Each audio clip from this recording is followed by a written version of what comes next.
This is an active FBI employee telling me we have 850 murders alongside our nation's highways. Walters, young woman who was abducted by a trucker, and she has her hands out like this, and you could just see that fear on her face. You can never duplicate that. I am convinced that there is true evil in the world.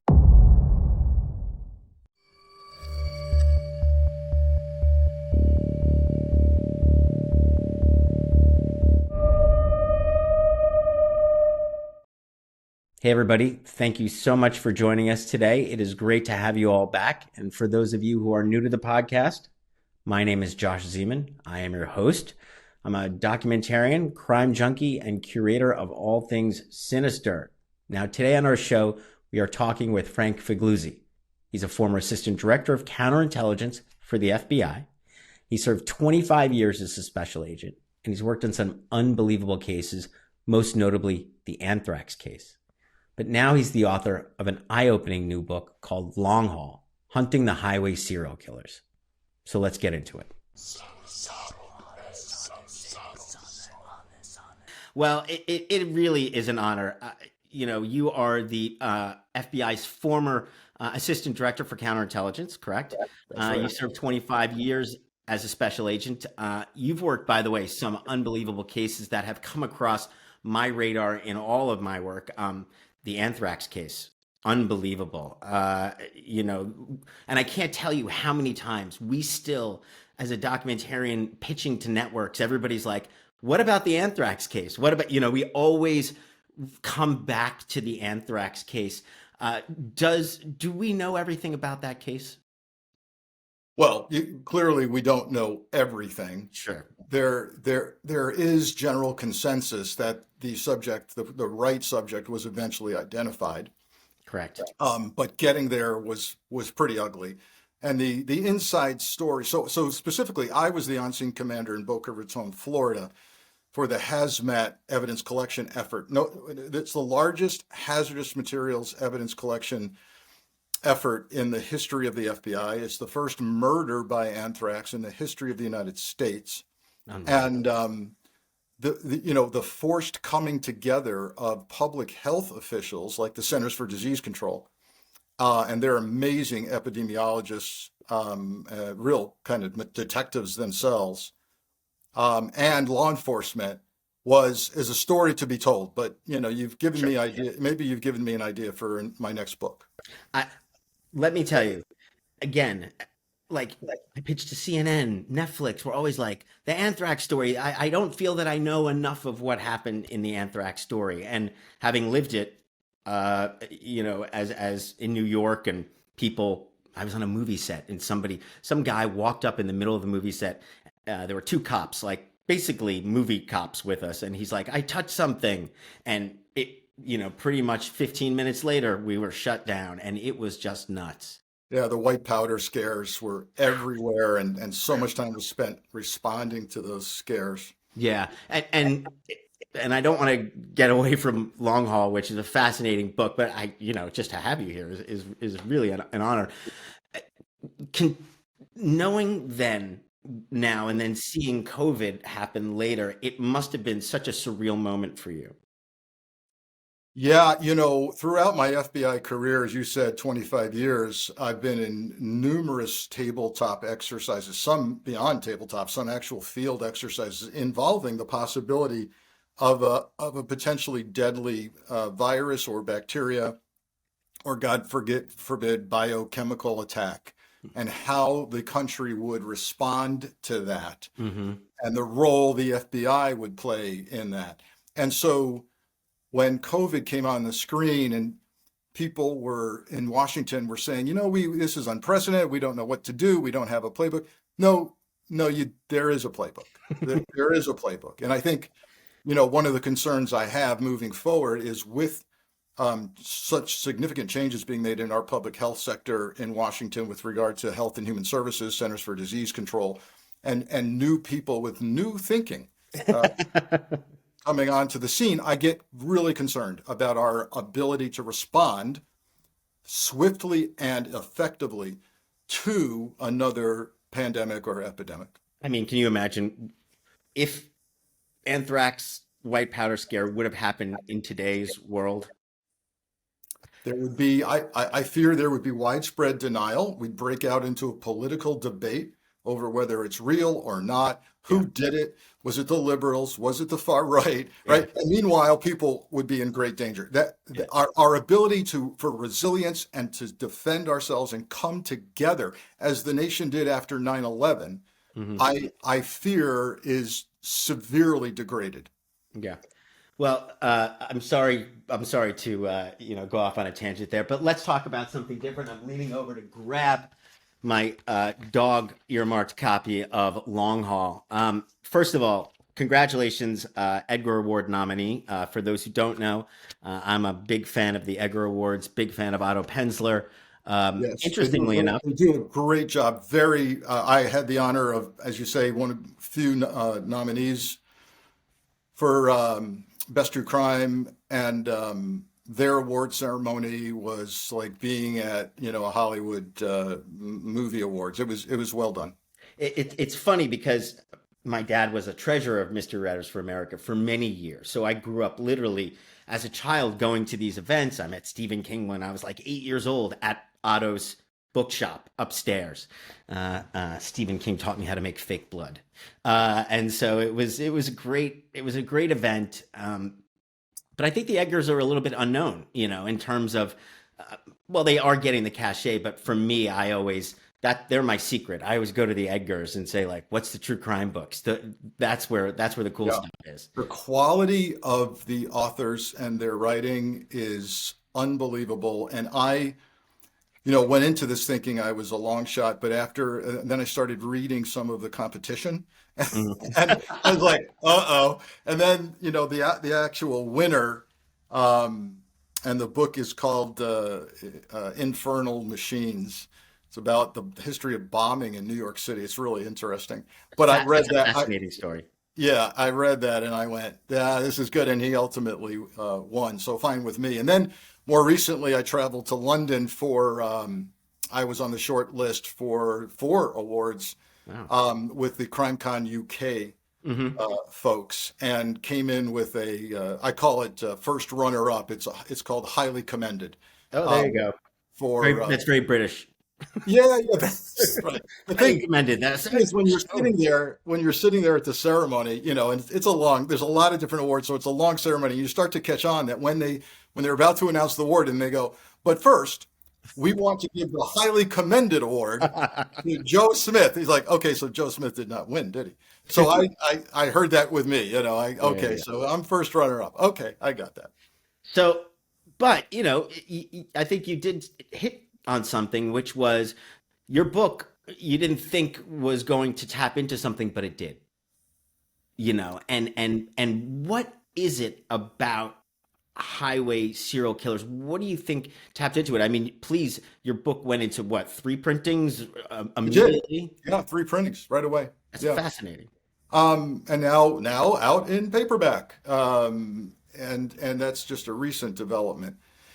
So look, when I sat down to write this, I didn't, the same goes for my first book, The FBI Way. Yeah. I didn't say, oh, I'm going to write a true crime book. Mhm. That's not me. I don't think that way. I caught on to a story about an FBI initiative that fascinated me, that I knew little to nothing about, despite having 25 years in the FBI, by the way. And I said, I've got to find out more. That's the natural investigator in me. Of course. And I said, I'm going to write a book about 3 subcultures, having learned about the FBI's Highway Serial Killings Initiative. I was not about writing, oh, more blood, more gore, more murder. I really wanted to do a cultural study because I was fascinated about what goes on right underneath our noses on our highways with long haul truckers, the sex trafficking world that often we don't think is in our town, can't possibly be in our town. And then the subculture of crime analysts that connect the dots to try to stop the killing. That's what I wanted to write about. And I Hmm. did. But quickly, everything in our world is labeled. It has to be categorized. So they said, "Oh, you're writing true crime." And I went, I don't know. Sure, whatever. And then, here comes the reality that there is a huge true crime world out there, which I was exposed to, baptism by fire when we debuted Long Haul at the CrimeCon convention in Hmm. Nashville. And what you can't find a more perfect audience, Absolutely. 5,000 true crime fans. And I debuted the book there. My word, it was an incredible experience. So eye-opening, not only because of the subject matter for me and my curiosity, but the whole true crime world opened up to me, and the whole fans who spent considerable time trying to solve these things. Right. So the Highway Serial Killer Initiative is a subject that I personally have covered. I did it in about 2 episodes of a show that I did called The Killing Season. Um, and it is one of the darkest subjects that I have ever covered. And I was thrilled when somebody else had covered it because I felt like I had entered in this world, I had done this thing, and but now here's somebody else talking about it. It doesn't get covered much. What was so interesting is that you said that you hadn't heard about it, but you're a ranking high official in the FBI. How, I don't mean this in a negative. I just mean, how does that happen? No, I have to concede. I was the guy who kind of prided myself on knowing all the nooks and crannies of the FBI. At one point, I was the chief inspector of the FBI, which meant my job was to go into all the programs and initiatives and divisions, field offices, headquarters, and make sure they were performing efficiently and effectively. I just never came across this initiative. And so when I learned about it after retirement, right, Uh-huh. I said, this is astounding. And the numbers are what grabbed me, the Yeah. numbers. So I'm a data guy. And if someone tells me, as they did, hey, this is an active FBI employee telling me, we have 850 murders alongside our nation's highways, mostly women. Those 850 are women, Yep. mostly sex trafficked women. Yep. And we're pretty darn sure this is all the work of long haul truckers. Those numbers floored me. And further, more numbers. Something like 35 long haul truckers are already in prison Yep. for multiple homicides, Yep. but yet it continues. Yep. When I asked how many suspects they had currently they're working, the answer was something like 450 suspects. So I said, this can't be. And I took it as a challenge in part, right? As a former agent, Yep. if you tell me you have 450 suspects, I've got to narrow that down, right? I've got to figure out, hold on a minute, that's too many. It's Yeah. not manageable. How do I go about trying to winnow that down? What trucker is more likely to kill? In what kind of truck?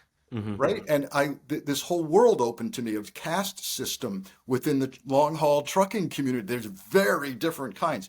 So what did I do to research this? I didn't sit back and look at published stories. I certainly did that, but I decided I had to be the investigator, put that hat back on, get on the road. I rode over 2,000 miles in a big rig. I happened to ride flatbed with, thank God, a cooperative trucker. That was no easy task, by the way. I've been there. I've tried to hitchhike in trucks, as you may have Yeah, seen in the series. And when I heard that you did it, I was super impressed. I was like, okay, this guy is badass. A little crazy, yeah, but badass because he yeah. actually walked the walk. Yeah, I tried, and I'm not in any way going to pretend that makes me an expert on long haul trucking, but I got a true flavor of the subculture. Yeah, try asking long haul truckers, hey, I'd like to ride along with you for quite some time. I'm a former FBI guy, and I'm writing a book about long haul truckers that kill. And they were no surprise. They went, I don't think so. No, Exactly. Yeah. no, I don't think so. So this one turned out to be in a peripheral network of mine, Yeah. and his big thing was time is money in the trucking industry. So Frank, you better not slow me down. You're going to slow me down. And I said, look, if I slow you down, I'll leave. Hmm. Um, but it turned out that we were moving it with my help physically, Yeah. loading, unloading, tarping, chaining, strapping. We were moving faster. And there was a point fairly early on when he seemed amazed that, hey, we're actually moving faster with you. Right. Well, two hands are always better than one. Of course. It Well, I mean, that for me, it was actually really just one of the most interesting parts. Go down, it was a woman, you know. But you talk about the subculture. It, I have to admit, in speaking with these women, pejoratively, they're called lot lizards by a number of people. And they by themselves as well, by the Yeah, way. yeah, yeah, yeah. Yeah. Which is almost dovetailing into the point, right? Which, you know, and we were talking earlier, and I said sex workers, and you said, Well, for this book, and what this subject matter is, these are sex trafficked victims. right, These are sex trafficking victims. Yeah. So not even sex workers. I try hard to refrain from that for purposes of this book, although I kind of alternate things. But yeah, I was cautioned by real experts in the field. I talked to two leading academic and clinical street level experts who are PhDs. Hmm. One at University of Toledo in Ohio, and one at Arizona State Hmm. University in Phoenix. And they said, they kind of showed me the ropes, like, hey, be careful, because what you're talking about is sex trafficking, and sex worker can imply that this is a voluntary career choice, and Yeah, it's not when we're talking about these victims. I think that's completely valid, especially, and it's easy to kind of step back and be like, whoa, whoa, whoa. But if you are there, like I spent an inordinate amount of time in these truck stops trying to get women to speak to us, to tell us the truth. When they did, it was really shocking, and it really kind of like brings you down. You know, this is not, you know, did he do it or did he not do it? Did Karen Reed, this type of thing. This is a whole different, as you said, subculture, subset. It was a savage world that was felt like survival of the fittest, and it was like kill or be killed.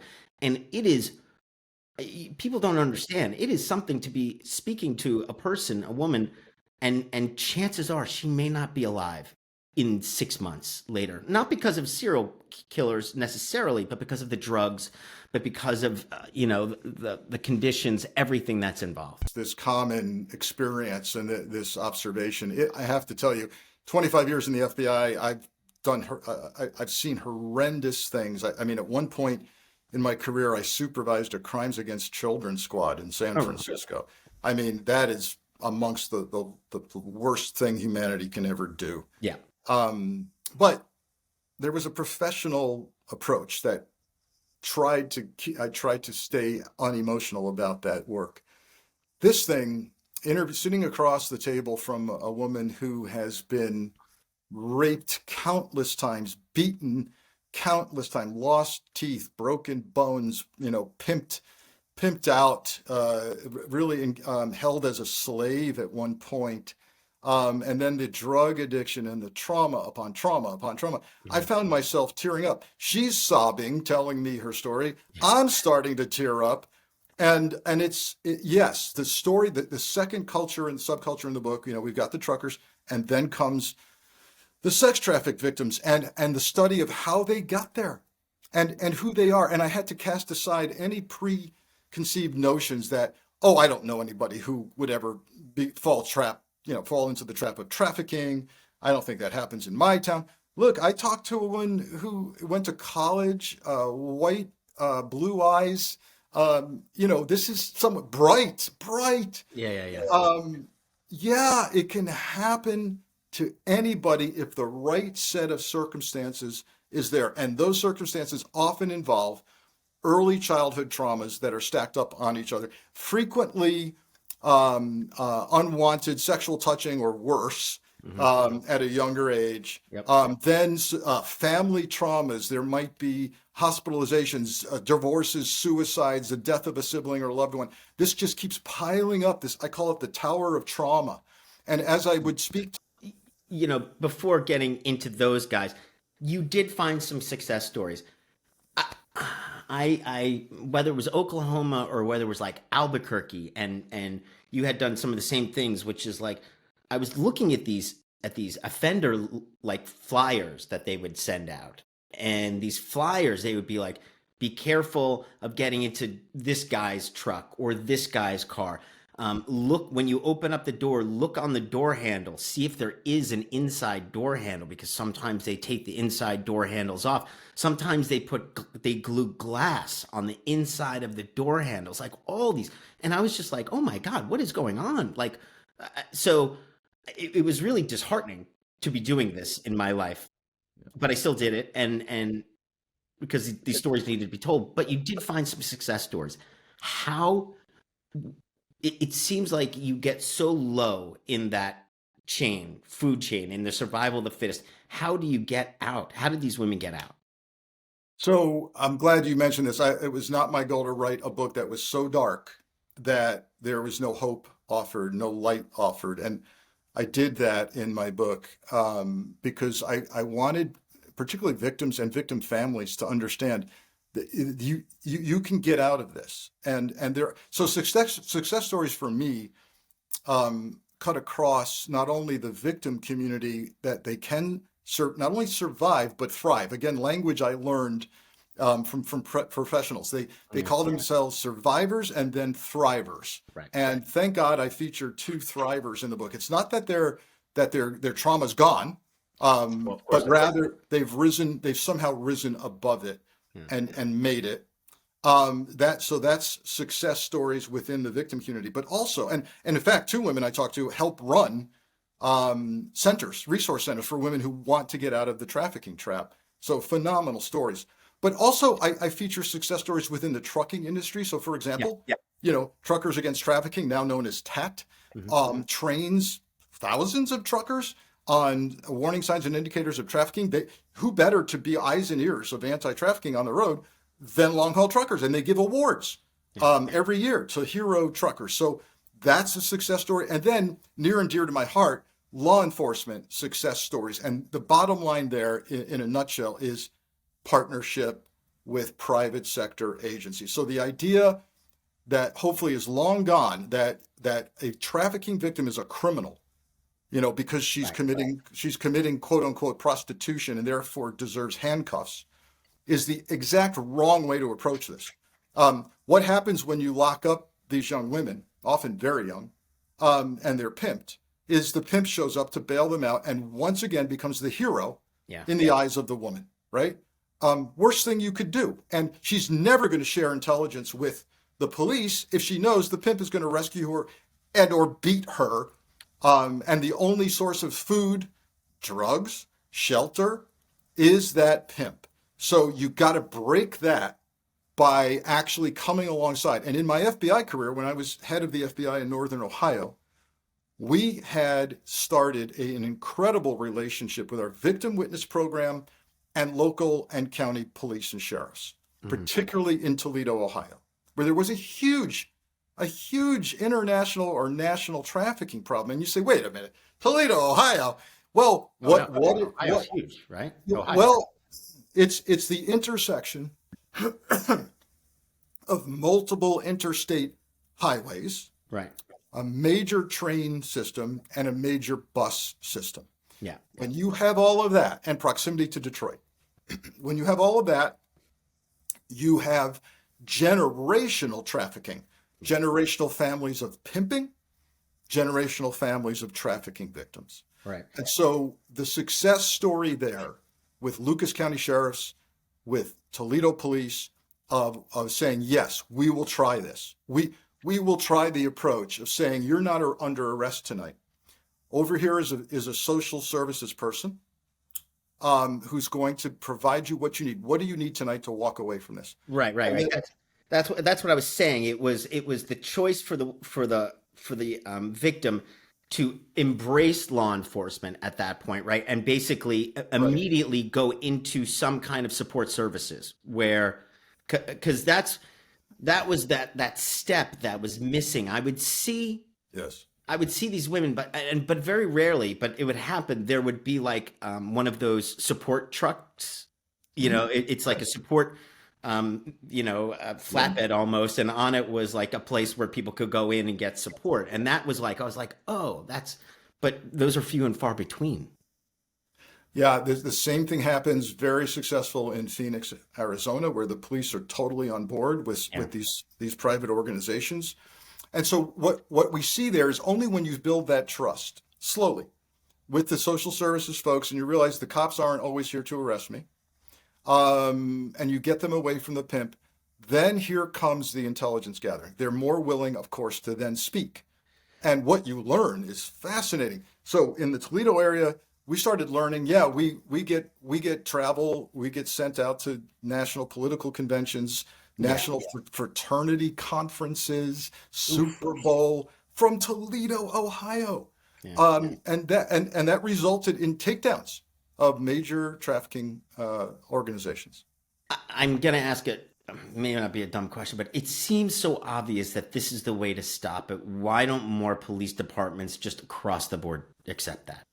This is it's easier, believe it or not, to slap handcuffs on somebody and turn them around in the system. Hmm. I think we generally, this gets kind of sensitive, but I think, it's law enforcement's a mostly male-dominated environment. Hmm. Some of the best players in this world of partnership happen to be women. I don't think that's a coincidence. I How think they surprising. I think they truly give a damn more. They're Of course. tenacious about this. And it's an educational thing too, as well. It's a cultural change for a police department to say, when you get this on the street, you call Sally from the help organization, and she'll have someone on the street with you and offer services. Phoenix, it works incredibly well. They do kind of sting operations that end up being, surprise, we're here to help you, Right. Yeah. right?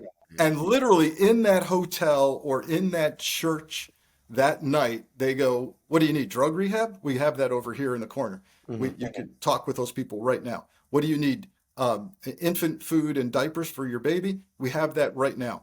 You need, what do you need? Groceries? You need a place to live? We have grant money to put you in a place away from your pimp. So that works. I mean, is it a money issue really at the end of the day? You can't, that you just don't have the money to support the additional, help. It takes grant money. It takes people coming forward in the community. They don't have to be wealthy, but they have to say, I have something that these women might need. Yes, but complicated stuff, but good news. It's happening. I got some incredible feedback here. Again, I'm at heart a law enforcement guy.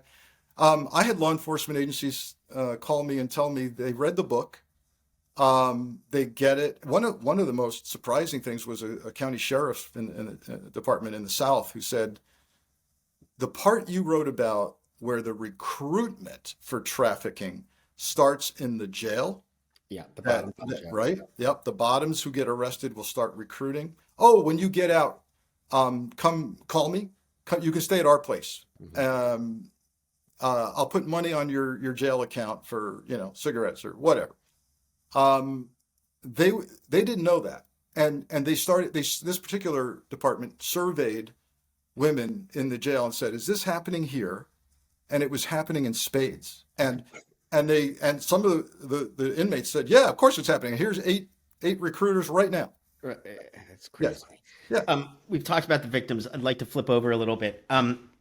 You talk about name check a couple different cases in your book. There's a picture that has stuck with me, and it's kind of famous in the true crime world. I think you know that of Regina Walters, young woman who was abducted by a trucker. The last known picture we have of her, she's wearing a black dress. She's wearing heels. Her hair is cut short, but she's in the middle of an abandoned barn, and she has her hands out like this, and you could just see that fear on her face. You can never duplicate that. And she's telling the man behind the camera, like, no, don't do this. Now, that man is Robert Ben Rhodes. Tragically, Ben Rhodes killed her minutes after, strangled her with baling wire. There are times that I don't believe in the death penalty, and there are times when I do. And when I look at guys like Robert Ben Rhodes, I completely advocate for the death penalty. There seems to be a level of brutality that is specific to this type of serial killer that is beyond human comprehension. And I want to know why this specific group seems to be so brutal. So first, I want to share the disturbing image, result that you can't get out of your head of Regina Walters. I saw a lot of bad things in the FBI, of course, people blown to bits with bombs and you name it. But that was all graphically direct, right? Of course, you expect somebody blown to bits to be horrifically remembered in your head. But this one is so subtle because if you don't know what you're looking at, right? You're looking at a woman, with her arms outstretched in a black dress, and you do it quickly. You go, I don't know. She's disagreeing with somebody. What is she doing? Mm-hmm. When you learn the story, she's literally pleading for her life that she did not put that dress on. That dress was bought for her by Robert Ben Rhodes, as were the black high heels, as was the bob haircut. Mm-hmm. None of that was what she was wearing when she was hitchhiking outside of Houston, Texas with her boyfriend. Mm-hmm. Her boyfriend was quickly killed by Robert Ben Rhodes because he was a speed bump in the way. And then they start traveling the country, and she's found in an abandoned farmhouse in Illinois. Okay, yeah, horror. Once you know what that picture means, you can't get rid of it.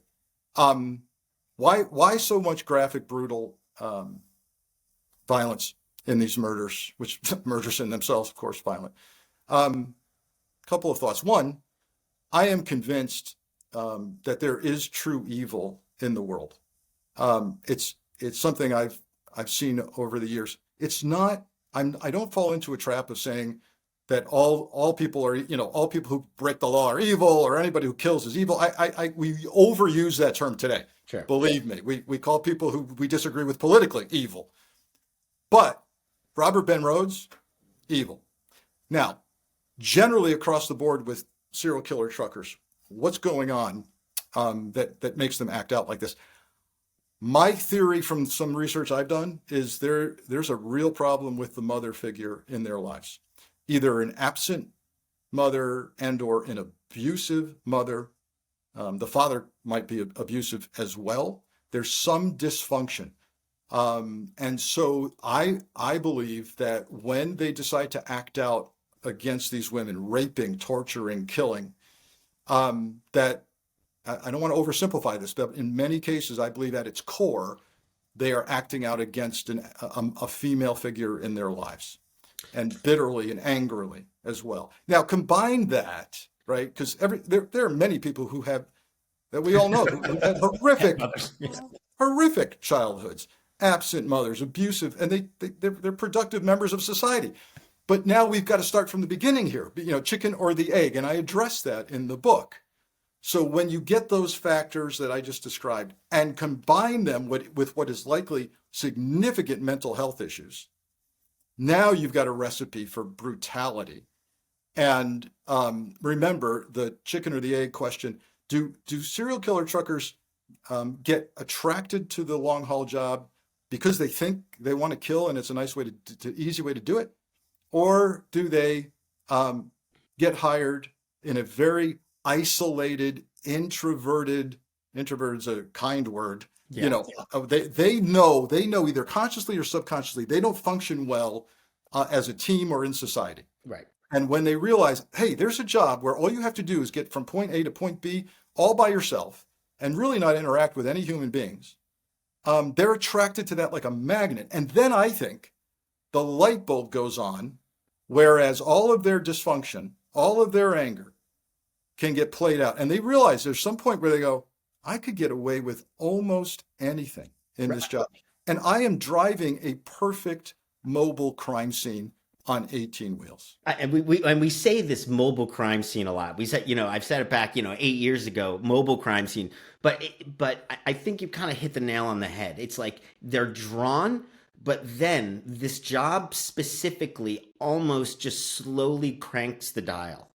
It's like you're just in your head. You're just in your head. You're just in your head. You're not dealing with people. So all those interpersonal relationship issues go, you're basically cut off.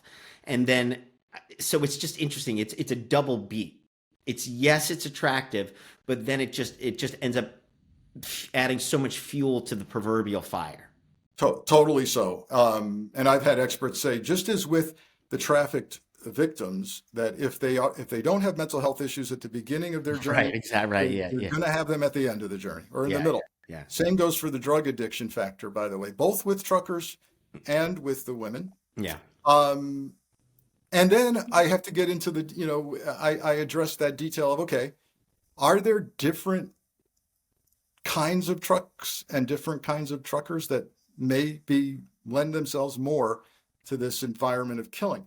And the answer there, I think, is yes. As I said, this isolation factor is not anywhere near as much when you're dealing with what I wrote in, which is a flatbed. Hmm. There is Yeah, the interaction, right? yeah, you are engaged with your load. There's Right. physical requirement. You got to have some brains. You got to do some math and physics about weight distribution, points of securement. Am I loaded too far front, too far back? Can I even gas up because I'll be overweight if I do? Yeah. All of that goes on with a flatbedder, and and you've got to get up. People think, oh, people load your truck for you. Not in flatbed. No, nope, that's on you. Pretty much. Obviously a crane might be coming and loading lumber Sure. on the back of your flatbed, but it's up to you to figure out whether it's chained, strapped, to do that. Do I tarp it or not?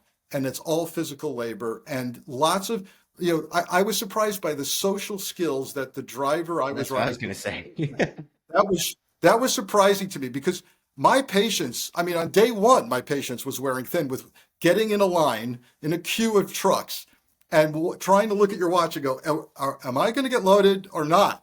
How long are we waiting to unload or load?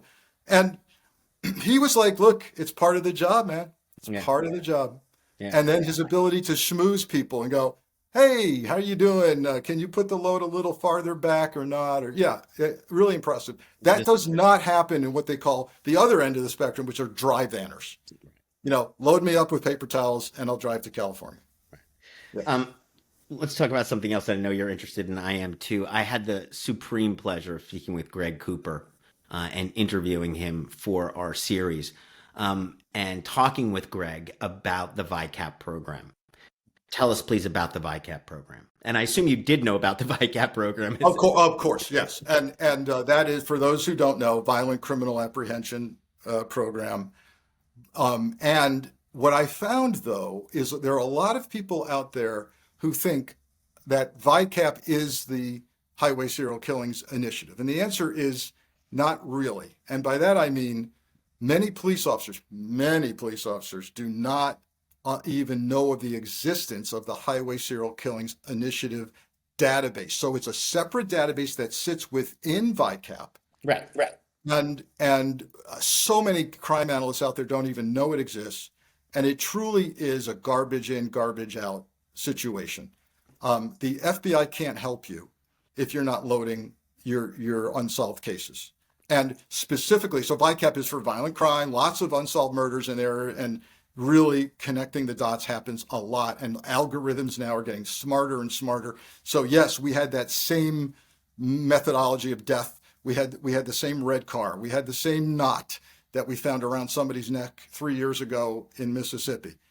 That happens in a laser-like focus in the HSKI, Highway Serial Killings Initiative database. Sure. Because to get into that database, it has to be a female victim found within close range of a highway or roadway, with a possible suspect that could be an interstate traveler. So you put that all together, and then it's not just if people go, oh, so the whole thing is just a computer? No. There's a unit at Quantico, Virginia, where the FBI Academy is within behavioral sciences that and these are, by the way, not gun and badge special agents, but rather crime analysts who use their knowledge and brain power to see what's going on. Sometimes it's reading the paper and learning of a new case. Sometimes it's what's in the database. What I will tell you this, what concerns me now, this isn't breaking news, but it's only a few months old, that reprioritization within the FBI has virtually eliminated an important part of this program, which is the training and education of local, county, and state police. So part of the program was to go on a road show, get all the cops in a region together and say, here is the HSKI, here's what we can do for you, here's how you load the data in the system. So we can help you solve your cases across the country. That's gone. I don't want to go into the politics of why that happens, but it's obvious why that's happening. But back in the before the FBI was completely politicized in the way that it is now and seen adversarial by certain members, by certain politicians. But Greg told us that the VICAP system is broken. Do you agree with that? Well, so not hearing that interview, I will tell you what crime analysts at the state level and county level are telling me. And by the way, I heard this same story when I was in the field myself as an FBI agent and an FBI leader. First of all, and please share with me what Greg said, but first of all, what I know is that analysts think that it's incredibly unwieldy and unreasonable to think they're going to fill out literally hundreds of questions about their cases. They've got other fires to put out. By the way, some of these rural county sheriff's departments, they don't have a crime analyst. What's that? Right? Yeah. We patrol the roads here. There are rural county sheriff's departments I've worked with. They don't have a detective bureau. None, zero, none. Of course, yeah. Yeah. So if the FBI goes, oh, the answer to solving your cases is to fill out here's this thick binder. Please fill out all these questions about literally the weather, was this victim found under a tree? What color were her eyes and hair? What was her weight? All of that. What was her profession? Okay. So in terms of not being broken, yeah, that part has come to my attention for sure. Greg told us that it was broken because without that data being federally mandated, there is no incentive, or it's just basically it's garbage in, garbage out. You don't have the good data. You cannot. AI would be great if it had the data that would allow that. But unfortunately, without this program being federally mandated, law enforcement agencies are not going to take the time, either from a know-how standpoint because the document is too wieldy, but also because this is the only way, theoretically, you can hold local law enforcement agencies to task based upon their solve rates. Yep, we're back to that, and we're not in an environment right now with this current administration where they want any more requirements brought to bear by the federal government. And yet, I understand that. I feel like we're throwing the baby out with the bathwater. I think this literally could solve crimes. There's even on a larger scale, the uniform crime reports, which are relied upon by everyone to see whether crime's up or down or sideways. Again, was it 2 years ago where the stats came out every year from the FBI, and then we discovered, well, LAPD and NYPD didn't submit their data. Exactly. Come on. Okay, what in the world, right? That's not helpful. Chicago doesn't have to do it. Whole states don't have to do it. Federal land, right? I'm sorry, Native American reservations, national parks, where surprisingly a lot of people are found murdered, as dump spots. I understand everybody wanting to do it, but it has to be federally mandated. Yeah. Come on. Yeah, so when left without that benefit of a mandate, we find ourselves relying on, and by the way, sometimes far more accurately, on private sector organizations. So for hate crimes, for example, the ADL, Anti-Defamation League, Southern Poverty Law Center, they have incredible intelligence products they put out, and they work the phones, they work the newspapers, and they often have more accurate data than the government because of the situation you just described. Yeah, it was just so it was so shocking. And Greg Cooper was talking about trying to get, I think it's called a state compact, where if you get enough states to agree to do it, it becomes federally mandated by definition of enough states doing it. So right, and don't forget, there's another factor, right, which is how many police chiefs and sheriffs want to submit data that reflects that their crime problem's going up. I mean, that's yeah. I saw it as a 50-50, right? It's too much work, but geez, do I need, this? It's like having CompStat weighing over you the whole time, Right. And you talk about pressure from the real estate lobby in that city. We can't sell homes because your crime rate's going up. Yeah. The schools say we can't recruit students. Yeah, it's a mess. Have you ever looked at the Murder Accountability Project? Is this where they apply DNA? No, this is Tom Hargrove, a guy who's basically sued states to get their data and then threw it all into a large form database, or just like an early adopter of basically creating the largest private database of unsolved serial murder, and then applying AI techniques to that. Right, right. I actually think I've relied on that for some research. Yeah. It's pretty good. But It's again, it's definitely pretty sad good. that we're left to private sector work on this. Well, so what is the future of data collection? Because you're a data guy. Like, what is the future? Or is AI helping out, or are we just, you know, So pissing it my hope, I have very mixed feelings about AI, which is, I'm sure, another hour and a half discussion. away? Sorry. But Yeah. but I do think in crime fighting, it can tremendously help. And for those departments that say, I don't have the analyst, I don't have the money, I don't have the computer detective, I think AI can be a large part of a solution to that. Automatically gathering the data from your arrest records, your conviction records and prosecutions, and collecting that. Um, and I know the FBI is certainly getting into AI in a big way as well. So that's my hope. That's my hope. Is this, but is it happening now?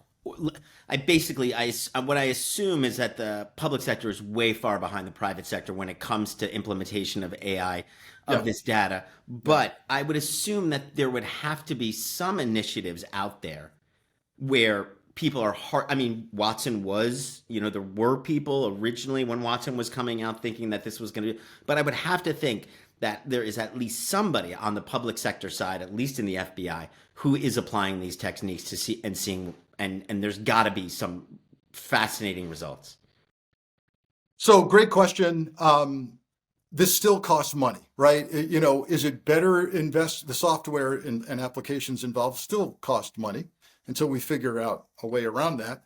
And someday maybe we'll have DOJ grants for AI applications in law enforcement. Someday, perhaps not soon, but the hiring of one crime analyst, fantastic. Sometimes they're worth their weight in gold. Yeah. The purchase of an AI software program to capture data from your stats may be priceless. Yeah. Yeah. Yeah. Well, great. Well, look, let me ask you a question. Is there anything I missed in terms of what's important about this story, what people don't understand? Well, I think again, real quickly,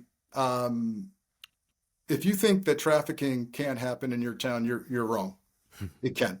If you think that no one in your circle of relatives or acquaintances can fall into the trap of trafficking, you're wrong, and you need to read this book.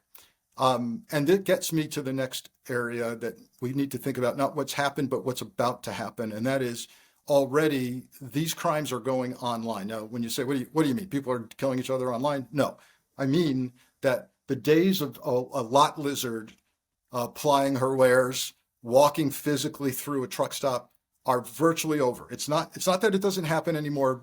It does in a couple of places, but it's largely been cleaned up physically. Where does it go? It goes online, where like everything in our society has. Yeah, yeah. And what do I mean by that? First, the grooming and recruitment of young girls is happening right now online through social media, and it's often through someone on the periphery of that young lady's friendship. It's sometimes a boyfriend that develops that's really grooming and recruiting. Yeah. So, knowing what your kid's doing online, absolutely essential. I tell that to parents all the time. Who are they dealing with? Who are they texting? All of that. Secondly, what's going online is the sex for money applications that specifically market to truckers, trucker friendly. You'll see on an ad. I come to you, you come to me, whatever. They'll come to the lot, or they'll meet more reasonably online. They'll go, I'm at this massage parlor, or I'm at this seedy motel near the truck stop. That makes it even harder to solve these crimes, because now that traffic victim is in some motel room,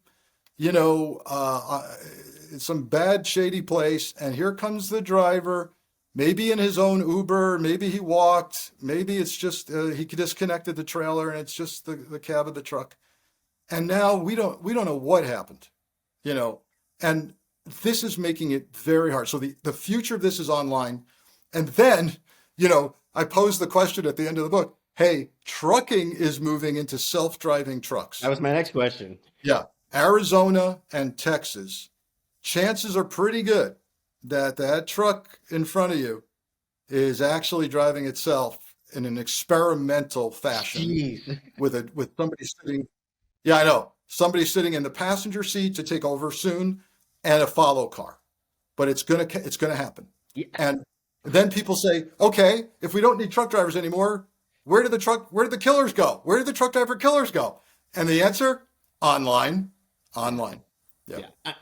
I mean, we're looking at the Gilgo case now, which is something I've been doing since 2016, which is, the whole transition. Obviously, Backpage isn't around anymore, but I think even back in 2016, we saw that it was because of the cameras, right? Some companies are installing cameras in the trucks, right?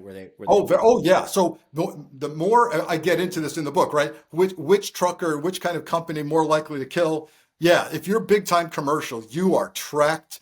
You've got cameras looking in, cameras looking out, geo navigation systems that they know where you are. By the way, I still see corporate truckers who kill, but it's much harder. Yeah. They do it on their downtime, their federally mandated downtime, usually on a weekend. They'll park the truck at the truck stop and they'll go off and do their killing and come right back Monday morning. But it's the independent owner operator or small mom and pop shop that's more likely to be the killer. Yeah. So the one thing is, you have these huge lots, and then what's around all these lots? Just whole seedy motels. Like, it's like it's moved out of the cab basically 600 yards, to the hotel. I agree, and I understand maybe like the massage parlors and things like that, but it was just so interesting to me. It's like, oh, it went from there to there. It went across the parking lot. Right. And that bridge is the internet. Yeah. The bridge. As I went through communities across the country, I made a point of getting online in the truck and seeing the advertisements for truckers. And let me tell you, it's there and it's scary. It's really scary. You talk about exposure of that young lady. Yeah. Yeah. All I want to do is talk to you about Russian interference because of your history with that. So, but I refuse. I won't do it. I'll save that for a different one. What's your next book going to be about? Well, I'm not kidding. You may an inside account of the Well, that's why I'm asking, Frank. yeah. I'm always thinking, right? But I will tell you this, as you probably know, when people, I feel like getting a T-shirt that says "Don't ask me about my next book," because when you've had some success with books, inevitably from your agent to the general public, they think they're being kind. I know. Hey, what's your next one? Oh God, please leave me alone. Exactly. It's like, I don't know. Leave me alone. Yeah. It has to be organic. I've got to think about this, but you may have given me an idea. Frank, I gotta say, if you really want to go down that path, please let me know, because an accompanying documentary going along with you on your investigation is a pretty smart idea. I'm aware of that, and I will let you know. All right, very good. Well, All right. thank you. I can't thank you enough. It's been great. So exciting. For everybody who doesn't know, Long Haul, it's a really good book. First of all, by the way, there's not that many books written by FBI agents kind of about not just their own experiences, but other crimes. So I think that's a very interesting perspective that I was super fascinated about. And I think that's what makes this book very interesting. It's an unknown subset. It's been going on. And I look forward to the next one. I look forward to You're very kind. Thanks for giving me a break from the news that I usually cover on NBC to talk about this. Thanks for having me. And for the audience, by the way, oh my God, that's my AI thing. Hold on. Like, how can I do this? I forget. Wow. I know. Well, I forget how to do this. It doesn't quite work. Oh yeah, there we go. Thank you. I know, right? That's why I got to. Impressive. You can also watch Frank doing an unbelievably amount of very, very important work right now, speaking about counterintelligence, espionage is it MSNBC, Frank? Yeah, I'm a senior national security analyst for NBC News and MSNBC. Been doing that for 7 years. You could call me a talking Fed. And if somebody in my FBI career had said, Frank, you're going to spend years explaining threats to the nation on TV, I would have said, what has happened? What's going on? And also please follow me at my website, frankfigliuzzi.com. I'm on Instagram, I'm on Threads, I'm on Blue Sky. Lots of ways to connect. Um, did you ever think we would be here where we are right now? As a nation, absolutely not. Absolutely not. And I've spent my career dedicated to fighting threats, and now it seems we're fighting each other, and it's extremely disturbing. Great. Well, thank you for talking about threats, whether they're on the highways or in the government or, everywhere. So, Frank, it is an honor. Thank you so much. My pleasure. Thank you. All right. Well, that's it for my conversation with Frank. And if you're anything like me, you're probably wondering why more people don't know about what Frank has uncovered in his new book, Long Haul. Truth is, we've been covering this story since 2016. But this is a dark corner of America most people just don't want to talk about. These highway serial killings don't get much attention because these victims don't get much attention. Victims who are no different from you and me. Women who have slipped through the cracks, between jurisdictions, between headlines. And that's exactly how these guys get away with it. These killers exploit our prejudice. They exploit our broken systems and our apathy. That's what allows them to keep on killing. And they will continue to do so until we start getting serious about making changes. That means fixing the FBI's broken VICAP system. That means law enforcement agencies sharing data. And that means we, as in you and me, need to start seeing these women as victims. Because no one chooses this life. Someone chose it for them. And if you want to go deeper and help this kind of reporting and get access to bonus content, then join us on Patreon. Until next time, thanks for watching Sinister.